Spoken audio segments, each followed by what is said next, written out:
minutos a gente segue repercutindo a execução do ex-delegado-chefe do estado de São Paulo, Rui Ferraz Fontes, ocorrido ontem na Praia Grande. A Beatriz Mirelli está aqui no estúdio com a gente e tem mais informações. Boa tarde para você. Boa tarde para vocês, para os nossos ouvintes. O promotor de justiça Lincoln Gakia, responsável por investigações contra o PCC, classifica que essa execução foi uma ação profissional e mafiosa.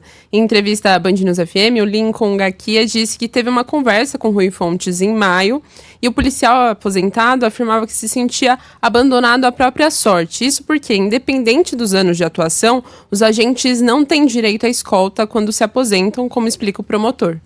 Autoridades como ele, que enfrentaram o crime organizado por mais de 40 anos, não têm direito a nenhum tipo de proteção do Estado após a aposentadoria.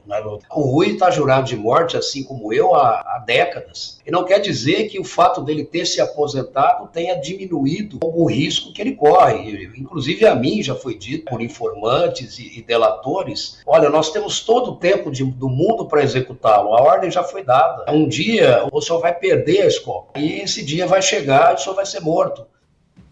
Rui Ferraz Fontes foi morto com mais de 20 tiros de fuzil por 3 homens encapuzados. Segundo o promotor de justiça Lincoln Gakia, Rui Fontes era considerado um dos principais inimigos do PCC e já tinha sido alvo de uma tentativa de homicídio.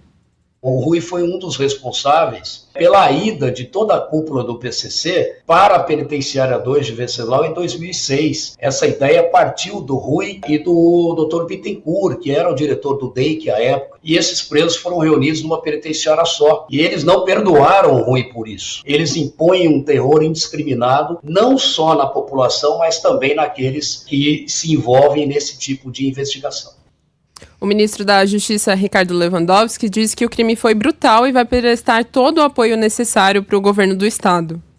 Nós nos colocamos à disposição do Estado, sobretudo no que diz respeito à polícia científica. Nós temos um banco de dados no que diz respeito à balística, a DNA, informações. Tudo isso nós colocamos à disposição, se necessário, do governo de São Paulo.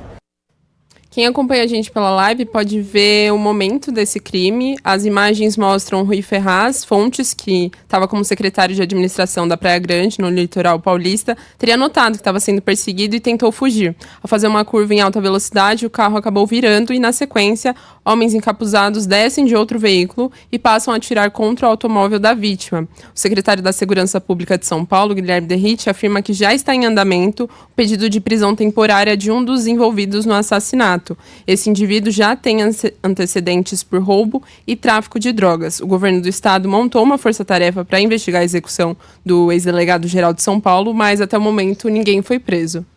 Essa entrevista que está na íntegra no nosso canal do YouTube, no nosso site, Rádio Band News FM, uma excelente entrevista que o promotor Lincoln Gakia trouxe aqui pra gente, né? Forte. E para mim me chamou muita atenção, né? A Beatriz falava sobre a questão da segurança desses profissionais e ele mesmo falando, foi questionado pelo nosso âncora Luiz Megali, o que ele pretende fazer depois que ele se aposentar, se ele decidir se aposentar.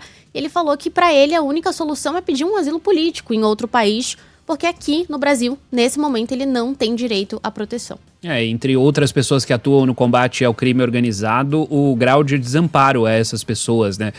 O Rui Ferraz Fontes não tinha direito à escolta armada e nem a outros tipos de proteção possíveis e esteve vulnerável. A gente acompanhou as imagens, ele estava absolutamente vulnerável. Claro que pegaram ele em um momento em que ele estava mais frágil, afinal ele tinha um carro blindado e naquele momento não estava o carro blindado, afinal ele tinha uma arma, mas naquele momento ele não conseguiu pegar a arma, mas a pessoa que tem que ficar em alerta 100% do tempo precisa de alguma ajuda do Estado para que não fique vulnerável nessa posição. E o promotor Lincoln Gakia, ele inclusive chamava atenção para a posição tática que os criminosos saem do carro e eles se posicionam para fazer esse ataque, que é de um treinamento muito primoroso ali, muito característico de forças armadas, de polícias. Não dá, obviamente, para afirmar que tenha qualquer envolvimento com polícias, mas a gente sabe que no caso do Grisbá, a gente viu o envolvimento de policiais ali naquele esquema, pelo menos nas investigações iniciais. Obviamente que isso não dá para se afirmar nesse momento,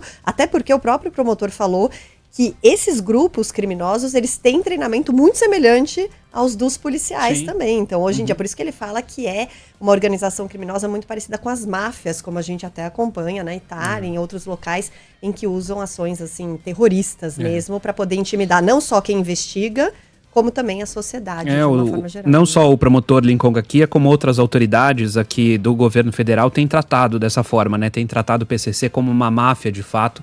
Você citou o caso da execução do Vinícius Gritzbach, delator do PCC, que aconteceu no fim do ano passado, no Aeroporto Internacional de Guarulhos, e também teve uma cena muito parecida com uma cena de filme, assim, porque uma ação absolutamente premeditada, muito rápida, sem deixar grandes vestígios. Tanto o Lincoln Gakia hoje na entrevista destacava que mesmo depois de tanto tempo, mesmo depois de tanto foco de diferentes instâncias, governo estadual de São Paulo, mas também teve envolvimento, claro, do governo federal, afinal se trata de crime organizado, do PCC, e com isso a Polícia Federal tem mais dedicação, afinal é um mal que atinge todo o país e até fora do país, o PCC está presente, e mesmo depois de tanto tempo, não se sabe quem mandou matar Vinícius Gritzbach no aeroporto de Guarulhos. Se sabe quem cometeu esse assassinato, mas até o momento não sabe quem foi o mandante. Obrigada, viu, Bia Obrigada. Mirelli?